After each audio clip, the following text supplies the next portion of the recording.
I called my dad after biology, and he didn't answer his phone, and then all of a sudden his cell phone called me right back. It was my dad's friend and my grandmother.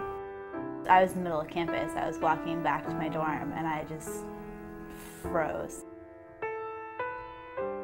There were people going to class, there were people in the hallway, and I was sitting on my floor trying to understand what had just happened in my life. Laura was away at school at Florida State. It was Valentine's Day, and she was told that her dad had passed away.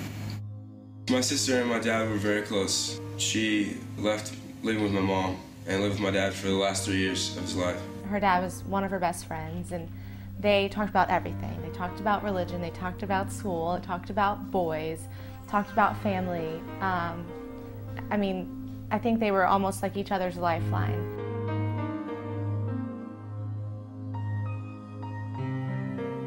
Well, because she was the next of kin, all the bills and everything that basically he left behind was her responsibility to deal with. Laura had to take care of her dad's house. She had to take care of her dad's car, the dogs, everything in her dad's house. She had to help her brother.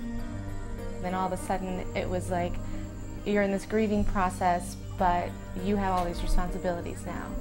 There's people that are owed money, there's stuff to get rid of in a house. It was just like crazy. Every single question was coming at this 18-year-old, and she was the only one who could answer them. She really had to give up and come home and start looking at bills, at looking at how we were going to pay for the rent where they were living so that we could finish packing up things. She was dealing with personal belongings, just all sorts of things, and she did it all on her own. She really did. Withdrawing from college was probably the hardest thing I ever did after planning the funeral. Okay. Yeah, I can put you in on Wednesday morning. She started working very quickly. I was concerned that she needed a little bit more time, but she had a job offer and she took that right away.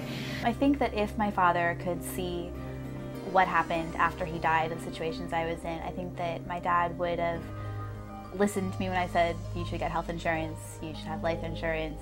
I think he would have made sure he had more things in order so that when this happened, I would have been able to be sad and kind of deal with that for a longer period of time than I was able to.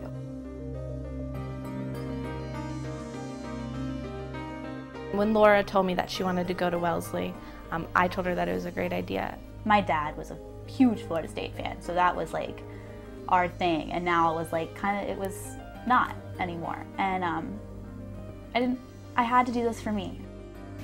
When I walked on that campus with Laura, I could just see the excitement in her eyes, and it was comforting in that I knew that she had found a match for herself, but I didn't see that dream coming true financially. I didn't have money for the school. I didn't have it. My sister basically took out some loans, and she applied for basically every scholarship that there was open to her.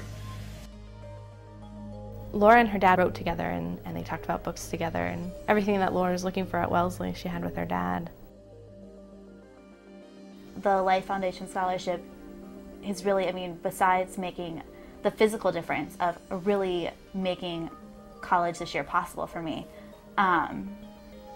it's nice to have something that you take a hard time in your life and make it into something better. It's like my dad is still helping me do college, still helping me figure out my life.